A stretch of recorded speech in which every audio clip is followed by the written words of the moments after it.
Happy Valentine! Happy Valentine's Day! Oh, are those Crocs back there? One sec.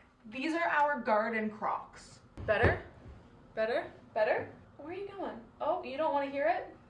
Okay, welcome to everything on the table. Picture this as like the dinner at Isabel's extended cut, because as much as I love the little like 90-second videos I give you guys about the planning, the dinner party eve, and like the dinner party day on Instagram and TikTok, 90 seconds is just not enough time to fit all the things and all the chaos that go into the dinner parties. Basically, we are 10 days away from the dinner party, so we need to nail down our menu.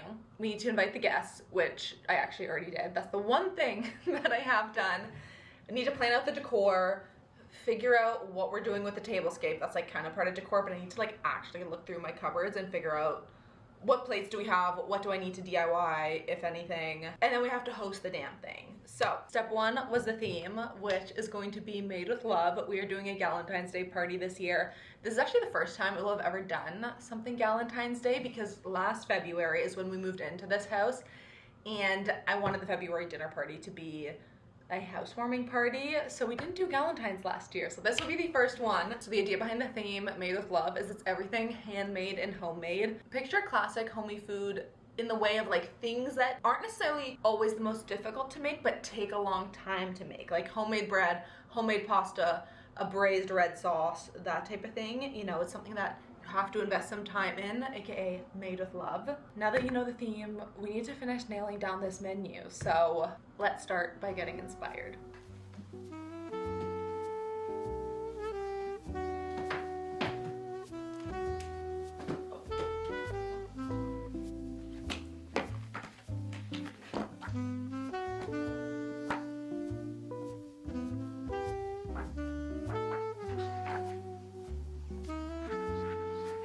Okay, I think we got the menu. So everything is hinging off of the main course, which is going to be like a red wine ragu. And for the pasta, we're gonna do it homemade, and I really want to do heart-shaped pasta. And I feel like as soon as you start thinking shaped pasta, you automatically think, well, you gotta do raviolis. I don't wanna do raviolis. The sauce has gotta be the star. So instead, I'm just gonna like cut out really big heart-shaped floppy noodles, and it'll just be like big, huge floppy noodles tossed in like a delicious braised ragu. And I was kind of like, is that a bad idea? Like usually when you think about ragu, you think of like, you know, parpadelli or like really nice long noodles. But in More is More, Molly Buzz actually has a recipe for a broken noodle bolognese where she takes like lasagna sheets and breaks them in half. And I just feel like the eating experience of having like these big like flat chunks of noodle, like floppy, all in that like braised delicious red sauce is going to be very delicious. So now working backwards from that, then we're going to do a salad course. For Valentine's Day, you're thinking pink and red. I feel like we got to do radicchio. Initially, I thought maybe it'd be nice to do like a radicchio Caesar, because like pasta Caesar salad is a classic. I think that's too much. Sometimes Caesar salad for me, I do love it, but it can just be a little much. So instead, I think we're going to go something a little more bright, a little more acidic. Exact? I don't know. There's gonna be parm in there, or pecorino in there of some sort. Simple but delicious. Working backwards from that, we need a little appetizer snacky thing to start. I hate doing appetizers. I find appetizers way more difficult than planning and cooking the main course. And they're always just like so carb heavy, and I don't know, I really don't care for appetizers most of the time, but we're doing it. So I do think, even though we're doing pasta as the main, I do think I want to make homemade bread, because it feels like something very much made with love. And then to go with the bread, I want to make a compound butter. I'm thinking a black, maybe like a mixed black and pink peppercorn butter. I think that that would be really nice. And then we'll have the bread, the compound butter, and then I think we will marinate some artichokes, and we'll also do like a marinated cheese. So then you have like your bread, and you can spread like your cheese on it, top it with the artichoke. You can have the bread with butter. I think that will be nice. And then the salad course, and then the pasta. And then for dessert, I really love the idea of doing something with pink peppercorns. When I was a kid, I remember I went to my neighbors and they had like a fudge with pink peppercorns. And even as like a 10-year-old child, I thought it was the chicest and coolest thing. So I think I want to do something with dark chocolate and pink peppercorns. Initially, I was thinking like a ganache tart, but I want to make it a little easier for myself. So instead, I think we're going to do a dark chocolate mousse with a pink peppercorn whipped cream, and I'll serve that in cocktail glasses, which I just think will be chic. It'll be simple. It'll be like a nice, fluffy, light, but still rich bite to end the meal on. And I just think that'll be lovely. And that's why I like the idea of the compound butter also having the pink peppercorns in it. I really like kind of like bookending the meal with like similar ingredients to start off with and end with. Okay, I feel like that sounds good.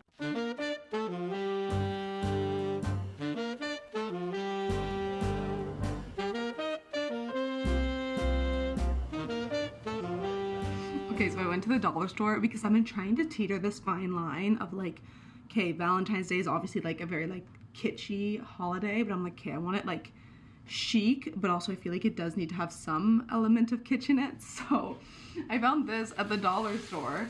It is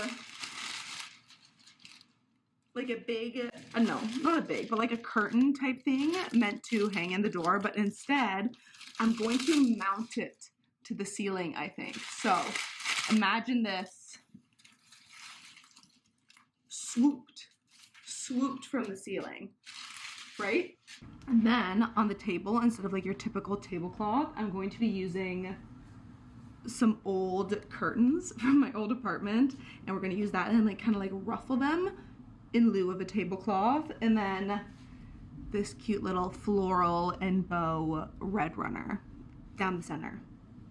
I think it's gonna be cute. I'm a little nervous about the logistics of hanging this on the ceiling. I really wanted to do this morning because like the light is beautiful and I thought that would be pretty for you, but I ordered like clear command hooks to like, you know, mount it to the ceiling, and they haven't arrived yet. So we might have to wait until tomorrow. And like I really want to set the table right now, but if the table's full of all the plates and such, I'm gonna need to like stand on the table to mount these. So hopefully the command hooks arrive, but I might as well show you everything else that's gonna be on the table before it's actually on it. I was trying to decide if I wanted to go like red and pink or just red, and we decided on honestly kind of like a deep holiday red because that's what I had left over from Christmas. So here's everything laid out and ready to go. We're going with this tone of red, kind of like brown wood tones, and then white. So we got our charger plates, 2 pairs of charger plates, which I know is overkill, but I kind of like the look of them layered on top of each other. They are the same size, but then when you see it from the side, I don't know, is that crazy and stupid? Oh, there we go, there was 2 on there. Oh yeah, there you go. See, you can like just see the lip poking out. I don't know, I like it. And then I'm using my saber cutlery because it's like the perfect mix of like brown and white to go with everything. Red candles, the charger plates. I'm also breaking out my At Isabel's napkins. My friend Rachel embroidered these for me and she's coming to the party, so I'm excited for her to get to see them in use. Some brown glassware to match all the brown. You see how we're doing that? And then these really fun coasters that I bought at an antique store. They're glass with a kind of silver rim on them, so we'll prop the water glasses up on that, and again, that'll just tie in all the other little silver touches.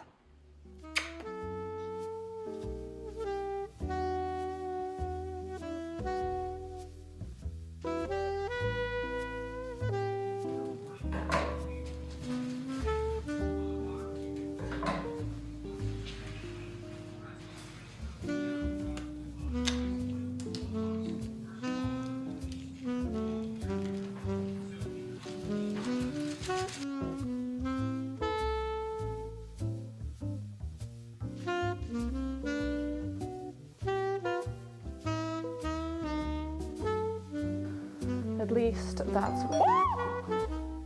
Oh my god. Jesus!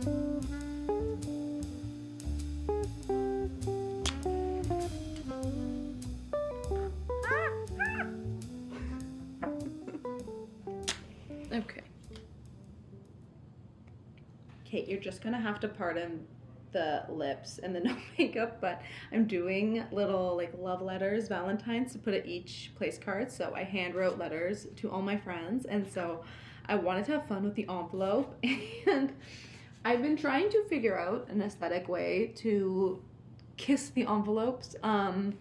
It feels like weirdly intimate. I'm gonna be honest, like, I don't know. It feels a little intimate, but whatever. It's fine. It's Valentine's Day. I had a lot of trouble figuring out the pattern, but I think this is what I'm going to land on. Just like 2 little kiss marks, and then the name. Oh, come on. There we go. Their name stamped on in lipstick. But I need to wax seal the back because I bought a little wax seal kit, and I've never done this before, but I thought it'd be really fun. But I feel like lipstick's gonna smudge, right? Like if I put this down, lipstick does it even dry?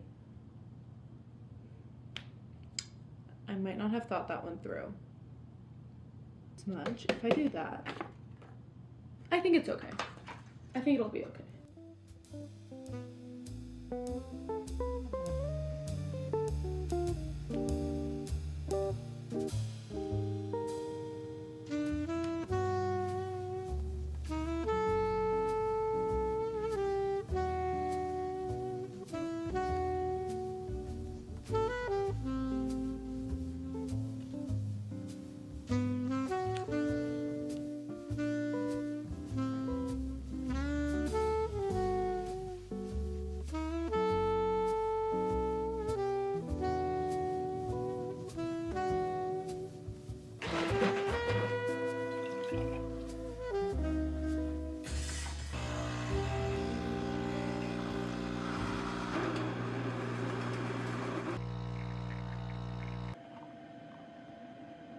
Should we add something fun? This is an Earl Grey syrup I made when I was actually like baking a cake. Can you see? Boom. So here's the menu / the to-do list. Now everything we are making for the most part can be made in advance. The theme is made with love. So like everything we're making are things that take some time, are handmade, you know, like more like slow cooked, slow rise, that type of thing. And this lends really well to Valentine's Day because we're doing like a classic kind of like cozy winter pasta dinner. So step 1, make the butter. We actually don't need this right now. Oh, okay.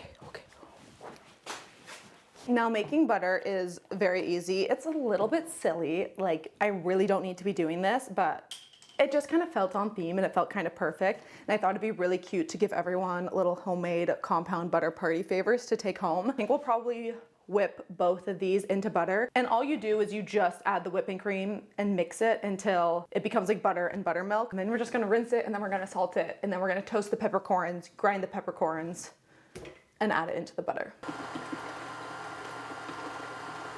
Okay, you know how you know when your butter is done is when it literally starts flinging buttermilk at you.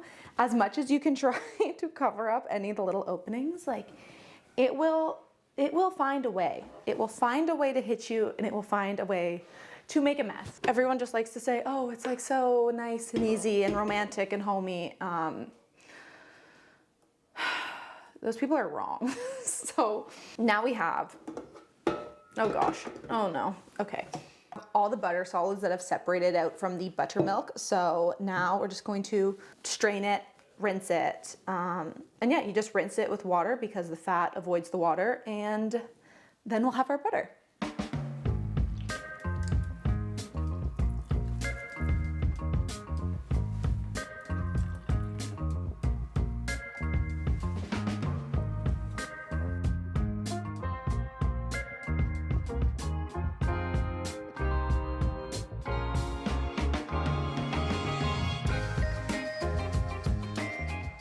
Butter is done. We ended up getting 800 grams, which is like almost 2 pounds of butter. What I love about like good quality butter is getting those big salt crystals in it. So I'm gonna salt it with flaky salt, but I also feel like I need to use a little diamond kosher because if it's just flaky salt, I don't know, I feel like I want the salt to be better dispersed in it. So we're gonna do like a mix of both, and then I toasted some black peppercorns. You have some nice kind of coarsely ground black pepper, which I think is gonna be really nice in it. Now the plan was actually that I was also going to have pink peppercorns in it because pink Valentine's Day, and I just frankly love pink peppercorns, but because we're doing the pink pepper chocolate mousse, I did a bunch of recipe testing and I used most of my pink peppercorns, and when I went to the grocery store, they didn't have any. So we need to save the pink peppercorns for the chocolate mousse. So that's why it's just black pepper, which is totally fine, but just so you know, in my ideal world, it would have been black and pink peppercorns. So I'm just going to, I don't know, add kind of just spoonfuls of each. I'm not being that particular. We're just gonna go for it. So here's our compound butter baby. We're going to portion it out into 100-gram portions because that's how much I'm going to give each of my friends. Guess how much that was? 99 grams. Oh my gosh. Wow, I'm good at my job. Wow, I'm good at my job. That was so, wow. I love when stuff like that happens. Let's see if we can go 2 for 2. I need to not think about it too much though, that's the thing. Because if you think about it too much, then you kind of jinx yourself. Okay.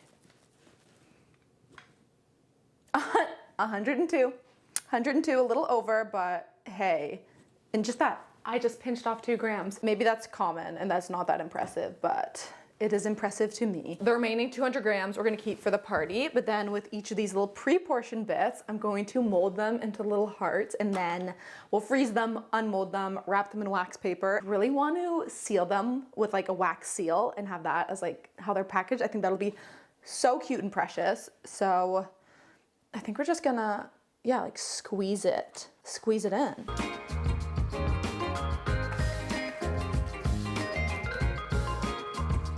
Next on the list, we're pivoting to dessert duty, which I'm very excited about. It is a pink peppercorn chocolate mousse. Now, when I was a kid, I went to really just a dinner party of like a neighbor who lived across the street from me.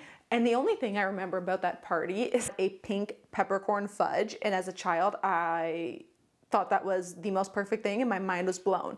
So I thought I would translate that idea into a pink peppercorn chocolate mousse. And chocolate mousse is like the perfect dinner party dessert because it's light, it's airy, it's make ahead, it feels chic. I like to serve it in cocktail glasses. So now there's a lot of different styles you can do chocolate mousse in. Some use just egg whites, some use just egg yolks, some use both. And I think it's annoying to only use half the egg. So I developed one that uses both the whites and the yolks. Okay, so originally I had video clips talking you through all the steps of this mousse. However, my recipe for it has changed pretty significantly since this dinner party. The mousse that I served was good. However, I just kind of felt like the texture was off and the recipe just needed some more tweaking before I was ready to share it with you. The main difference is in my updated version, I temper the egg yolks with the cream, which helps thicken the chocolate base. And instead of all the lightness coming only from meringue, it is coming from both meringue and whipped cream, which helps the structure and stability because meringue alone is quite fragile. That updated recipe is in my newsletter linked below, and it is just the perfect, fluffy, thick pink peppercorn chocolate mousse, but I hope you enjoy these original mousse clips anyways. Okay, mousse is done, butter is done. Unfortunately, that's everything that's done, and it's 3 p.m. So to say we are behind my ideal schedule is an incredible understatement. So I'm extremely glad that yesterday we set the table and did all that tablescape stuff, because the thing I've learned about hosting is quite literally everything takes longer than you think it will. And that's not even about hosting, that's just in like life. I think everything in life takes way longer than it should. Anyways, c'est la vie. We need to make the focaccia now because it's the kind of thing where you have to like mix it and then like wait 45 minutes and then mix it again, then like do some like folds or things, and then like, I don't know. We need to get that done now so that it can like vibe, and then we can make the sauce. So for the dinner parties, usually I develop all the recipes. That is the case for this party, except for the bread, because I do not have it in me, nor do I have the expertise to develop a bread recipe. Maybe one day, but right now I'm gonna make the focaccia from Haley Catalano's book. This is an olive focaccia that she makes, but I'm gonna skip the olive part and I'm just gonna like use it as the base recipe and just make regular focaccia. So I also haven't made any kind of bread in so long, so I was kind of nervous that my yeast was going to be dead, but I do keep my yeast in the freezer. Pro tip, do that if you're not someone who like bakes very often, because it will keep it alive for longer.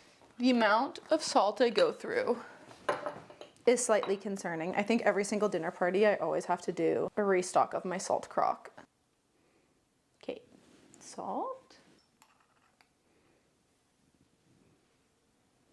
I really actually want to top this with some za'atar, and I don't.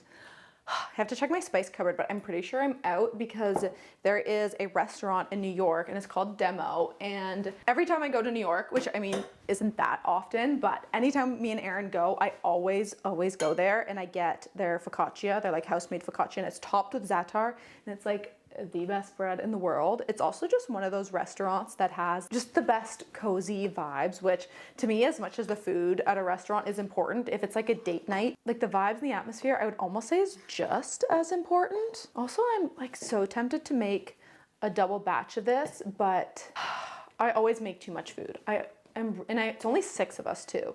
This says 6 to 8. Do we make a double batch? You kind of can never have too much bread. Maybe we make a double batch. Screw it. If we're doing it, we might as well.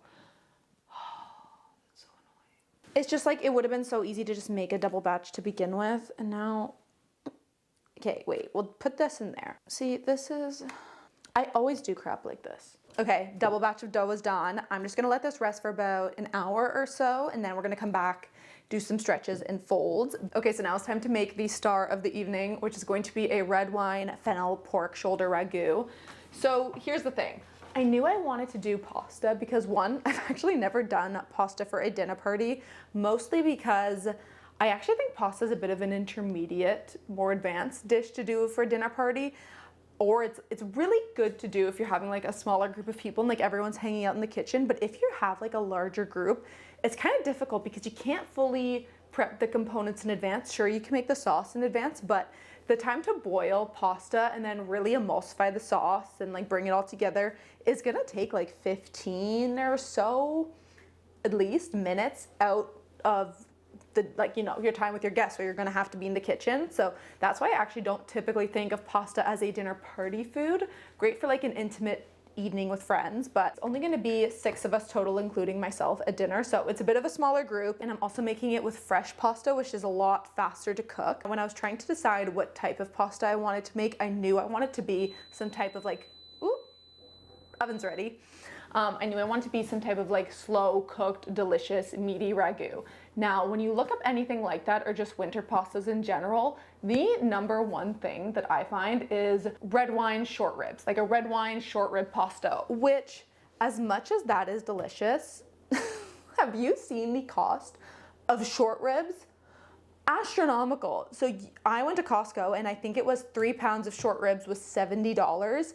You can get a huge pork shoulder, which after I just trimmed the fat cap off, I still had 7 pounds of pork shoulder for what I paid. I think I paid $30. So here I have like just under 2.5 pounds of pork shoulder. This is like $10 worth of meat. So that versus pretty much $70, I mean, to me, that's night and day. And I think this still can hit that note of like really meaty, delicious, tender ragu. So first I'm just going to salt the pork shoulder and just kind of let that sit with the salt while we prep the garlic and the onions and the fennel, the aromatics. You dice this all up. I like about 60% fennel, 40% onion. So usually that's like a medium fennel bulb and 1 large onion. I have small onions and a very large fennel bulb. So I'll use 2 onions and maybe like a little more than half of this fennel, and then 6 good cloves of garlic. I went to the farmer's market to get this garlic, and this is like the good big clove garlic. So for this garlic, again, I said 6 cloves, but because these cloves I can already tell are absolutely massive, I'll probably use more like 4. That's the thing about recipes too. It's like you say use like an onion, but what a range, you know?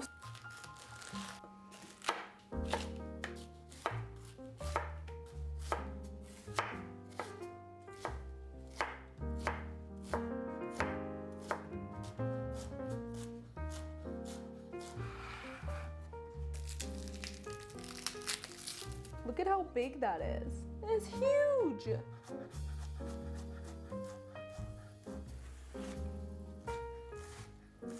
Now that we have our pork seasoned, our fennel, onion, and garlic chopped, we can actually start making the sauce. So step one is actually gonna be toasting up some fennel seed and black pepper. This is optional, but I really want the fennel and black pepper to come through in this. So I like to give the spices a little bit of a toast first and then grind them. And you don't need to toast it very long, just like, I don't know, 2 minutes or so. And you just wanna do it until you start to smell it, and you'll notice the fennel will start to get like a little brown. And then it's good to go. Toasted, and now we're gonna sear off the pork. I like to sear, not even I like to, you should sear in neutral oil as opposed to avocado oil. No, that's, you should sear in neutral oil like avocado oil as opposed to olive oil, because you want something with a higher smoke point. But we're just gonna add our pork in and sear it until it's nicely browned on all sides. I currently have 3 cameras going, and like, I can't manage this. Okay, this is steaming. Okay, I need to stop talking. Pork is done searing. Now we're adding in fennel and onion. Ah! Oh, classic. Oh, there's no fire. Okay, well, unfortunately, the fan now has to be on. Oh my God. We are in a polar vortex. The kitchen window is open. Pork fat sputtered in my eye, but we're making ragu. Gotta love a dinner party. Fennel, onion, pinch of salt. Let that get nice and soft. I need a glass of wine. We need wine. I need to hand crush some tomatoes. Now you can buy tomatoes already crushed, but you're better off to hand crush them yourself. So you want them to be as minimally processed as possible. And for something like this, it is worth it to splurge on a nicer can of tomatoes. Look for something that says DOP, product of Italy. This is my personal favorite. And there's always like a rogue basil leaf in there, so fish that out. Something about my kitchen is that the main pantry that I use is definitely like not properly insulated to the outdoors. So in the wintertime, it is essentially a fridge. So hand crushing these tomatoes, like this can is ice cold. Like I feel like I am putting my hand in an ice bath. Oh my God, it's cold. Because this is a red wine fennel pork ragu, of course, we have to have a generous amount of red wine that goes into this sauce. I bought this very elegant, demure bottle at Costco, aka, what is this? Is this 1.5 liters? This is actually quite nice. I love wine and cooking. I will say I am not a sommelier. I would really love to learn more about wine. I know obviously you want a dry wine when you cook, and my research said a Chianti was a good option, so it was a good price at Costco, and frankly, it's actually really delicious. That's why I bought such a big bottle. I first bought it when I was developing the recipe because I've made this like 4 times now.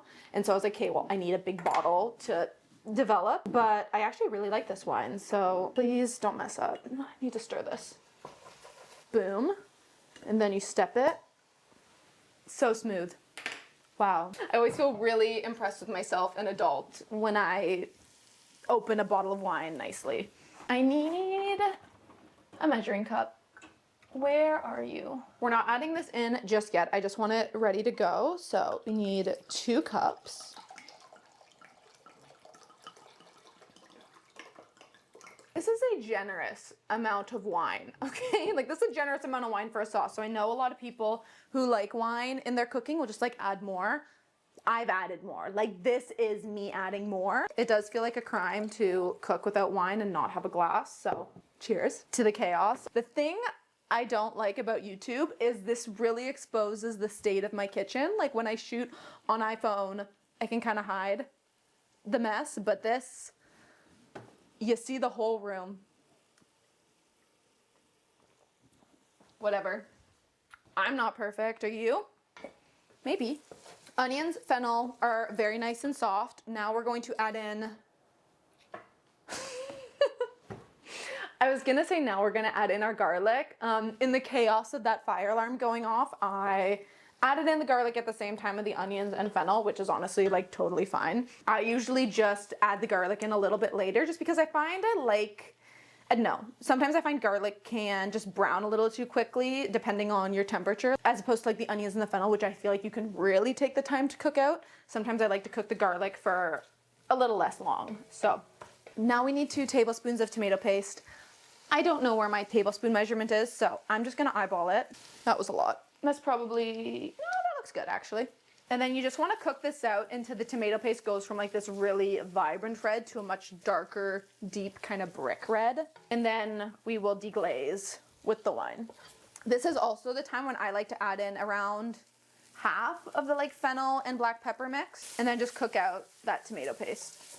Welcome to the new angle. I had to switch up the battery and then I was like, let's maybe try and give them a little more of a point of view. You can't really see my head, you can't really see the pot, so worst of both worlds, I guess, but as you can or cannot see, we got some nice fond at the bottom. In goes our red wine. Oh, it smells so good. Where's my wine? There we go. Now we're going to bring this to, I don't want to say a boil. A boil's a little too vigorous, but like kind of a boil, and then we'll lower the temp and then just kind of let some of the alcohol cook off, probably like 5 minutes. And we're gonna add in our tomatoes and then the stock. Oh, I also made chicken stock a few days ago. Oh yeah. Oh yeah. There we go. Okay, 2 cups of chicken stock, 1 can of tomatoes. Okay, now I'm just gonna add in a little bit of fresh thyme, 2 bay leaves. We're gonna nestle back in our seared pork shoulder. Oh my gosh, it smells so good. It smells so good. Another good pinch of the toasted fennel and black pepper. Put the lid on into the oven at 325 for, like I said, like 3.5-ish hours until the pork is just like super tender and shreddy and delicious. And then we'll do a clean, and then I think we will marinate our artichokes and our cheese.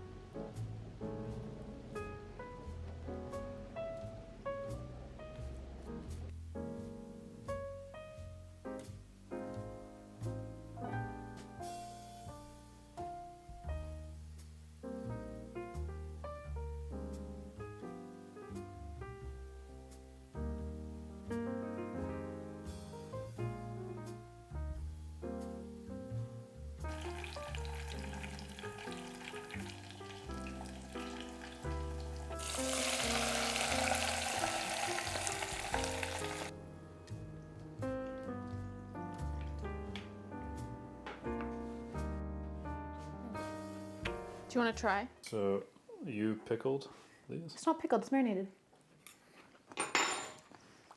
They're nice, right? Yeah. Well, marinated goat cheese. Oh, But in a marinated different marinade than the artichokes. Okay. Yeah, that's very good. You don't like goat cheese. I like that. More.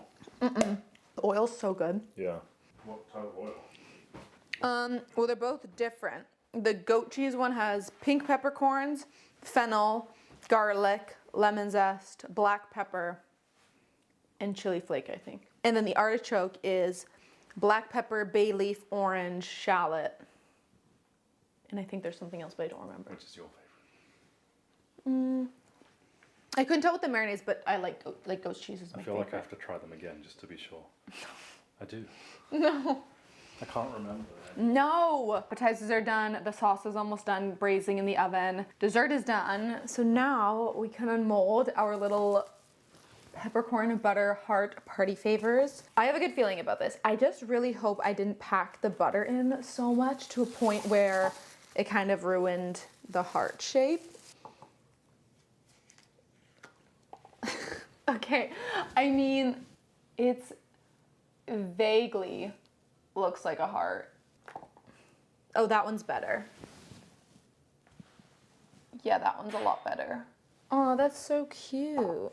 Okay, now I think the trickiest part is actually going to be the wrapping of them, because ideally I want to wrap them so that they still look like a heart. Like I kind of want to carve them to make them look even more like a heart. I just think it needs a little more of a divot. Oh, down the center. Oh yeah, that was no, that looks a lot worse. Right? Like that looks, see, okay, yeah, that looks like a heart. Okay. Okay.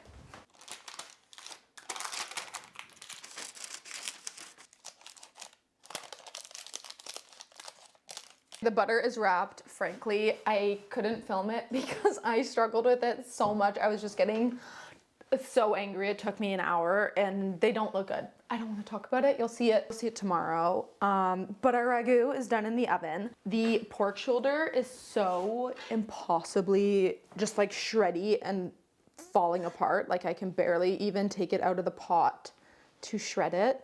Like it's just completely falling apart, which is exactly what we want. So because it's quite saucy and messy, I kind of like to pile it onto a plate and then I like shred it on the plate and then add it back into the pot. Also, depending on your pork shoulder, if your chunks were super fatty or just like mediocrely fatty, like it's pork shoulder, it's always going to be fatty, but these chunks were like extra fatty. So I did have quite a bit of fat kind of pooled on the top. And if that happens, just take a spoon and kind of like skim the excess off. You can also even take paper towel and very quickly just like lay it on top and then remove it, and that will help just remove the excess. It's pork, it's gonna be fatty, but you don't want like that like big film covering the top. So, and again, because I've made this a few times, I've kind of seen how the sauce goes with different fattinesses of pork shoulder. So this one only actually took me about 3 hours. Honestly, it would have been done at 2.5, but I left it in for the 3. And then I've also made it where it's taken me just under 4. So it's just gonna kind of depend on your pork, but I mean, you'll know it's done when it is falling apart. And if it's not falling apart, it's not done.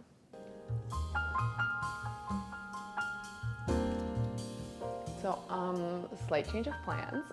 It's dinner party day, and unfortunately 2 people cannot make it. So we're going to rejig the tablescape a little bit because it's only going to be 5 of us. So it'll be a more intimate, cozy type of party. I think I'm just going to do us all sitting on the sides and just eliminate the heads of the table, because, or else it'll just be like 3 and 1. I mean, sorry, 2 and 1 on the sides. And I just feel like that wouldn't be great. So I think I'll just do 3 and 2. I just said 2 people couldn't make it, but that's because the other person told me like 2 days ago, it was supposed to be 7 of us. Now there's 5. So this was set for 6. Does that make sense? What? No, it doesn't make sense. One person texted me this morning, they said they're sick. So we're removing the head of the table and it's just gonna be 5. And that is what it is. Can you see? It's a heart.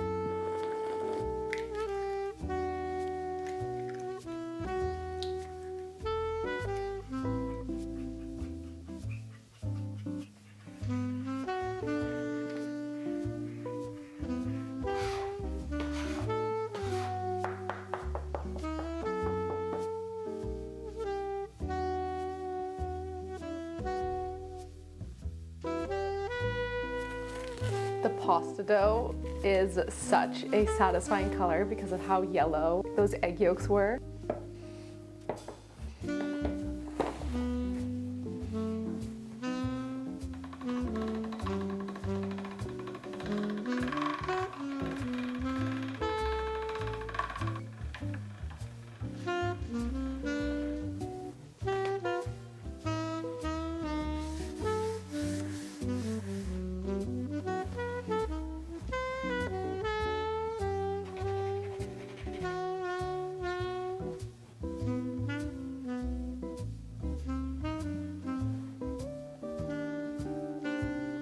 Stop it right now. How cute is that?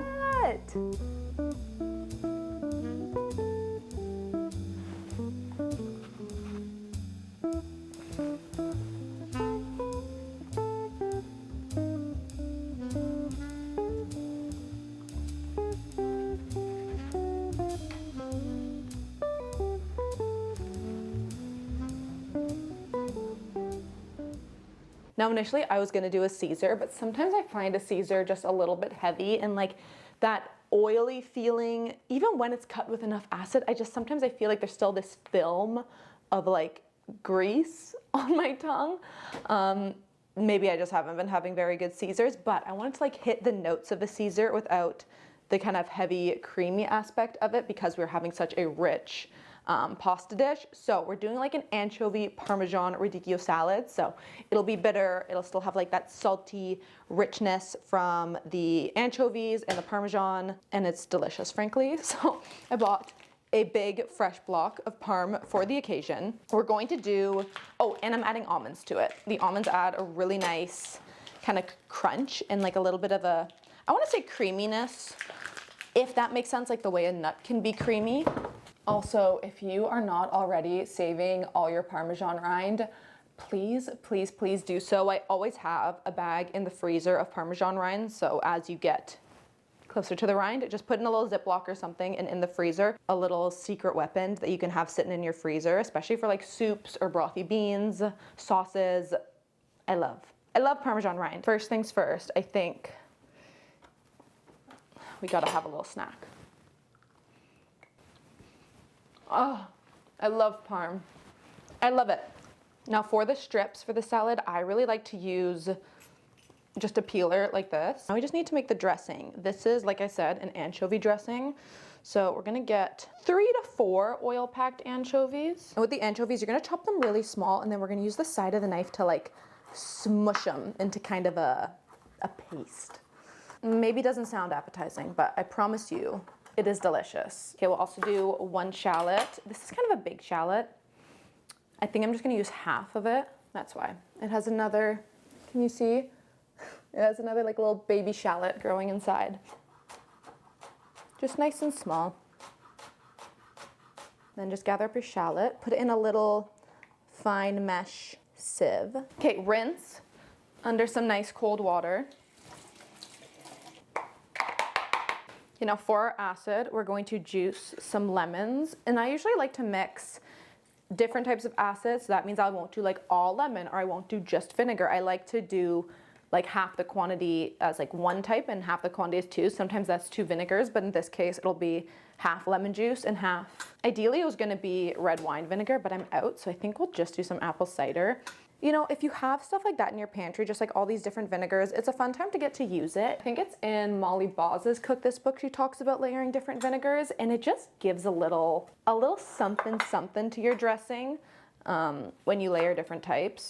And I don't know, I just got in the habit, and I literally always do it. 2 tablespoons of lemon juice, 1 of apple cider vinegar. Oh, this is the good Dijon. This is the good stuff. A teaspoon of Dijon. A very generous amount of black pepper. Like whenever you think that's enough, just keep going. A good amount of salt, and then half a cup of olive oil.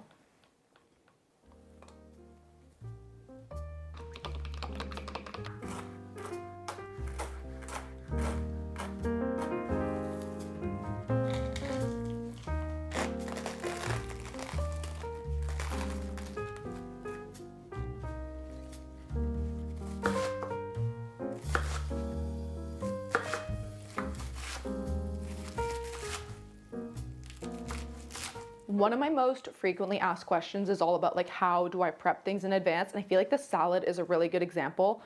It's a pretty simple salad, but when you break it down into its components, it's got the leaves, the base, in this case, our radicchio, the dressing, almonds, and shaved parm. So instead of like prepping the whole thing, just break it down into its components, store it separately, and then you toss it together just before serving. So we have the radicchio, all chopped and prepped, the dressing, the almonds, and the parm. So literally like 5 seconds before serving, I will just dump this in a bowl, dump the dressing, toss, toss, toss, top it with our toppings. And that's kind of how I think about most of the dishes I make, is you just got to break it down to its components, keep it labeled, store it separate, and then you're ready to go. I've never worked in a restaurant, but I feel like this is kind of what they have to do, right? Like you have your mise en place, you have everything prepped and separated, and then you can assemble it fresh before serving. So you can do this with like most dishes. You just gotta change how you think about the components of your dishes. Right, Aaron?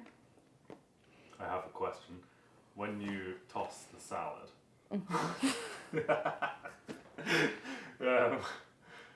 do you do it by hand or do you use a salad tosser? Just do it by hand. What's a salad tosser? Don't you have a... I'm talking about a salad spinner for washing. Oh, that's for washing. That's for washing. It was at this point that I touched something on my microphone and lost the audio file, but that's okay. There isn't really much to update you on here besides the fact that the last thing I did before I showered was shape the focaccia before putting it in the cast iron skillet. Needed like about an hour, I think, for that last little bit of a rise before popping her in the oven. So that felt like perfect timing to shape it and then head upstairs to shower. But here's a look at all our containers prepped and ready to go for the party. I always find this so satisfying to see everything in one place. Oh, and here's our little party outfit change. We got a pink dress and red tights, which felt very festive. Now, something I have a really bad habit of doing is I always kind of wing the welcome drink. I always say I'm gonna plan it in advance. I never do. This time we did a Kissabelle apple cider, cold steep black tea, lemon juice bitters, and some sparkling seltzer water. It was very tasty. Then my friend Paige arrived and she helped me put together some simple little rose flower arrangements for the dining table, but unfortunately the roses I bought just weren't as fresh as they looked in the packaging, so as soon as you touch the flowers, all the petals just completely fell off. And I don't know what was in the air this day, but unfortunately the bad luck didn't end there, and I did have another last minute cancellation from one of my friends like 30 minutes before the party. As you can see, I was quite bummed, and I wasn't even gonna include these clips, but the whole point of everything on the table is I'm showing you guys the real behind the scenes, the things that don't go to plan, because there has never been a dinner party I've hosted where everything has gone perfectly and smoothly, and that's just the reality of hosting. Anyways, of course it ended up being a very cute and cozy night. I'll leave you with a few more clips of the party, but if you haven't already, like this video, subscribe to the channel, and let me know what you think or what you'd want to see more of in this long form cut of Dinner at Isabel's. And I'll see you next time we meet to go over everything on the table.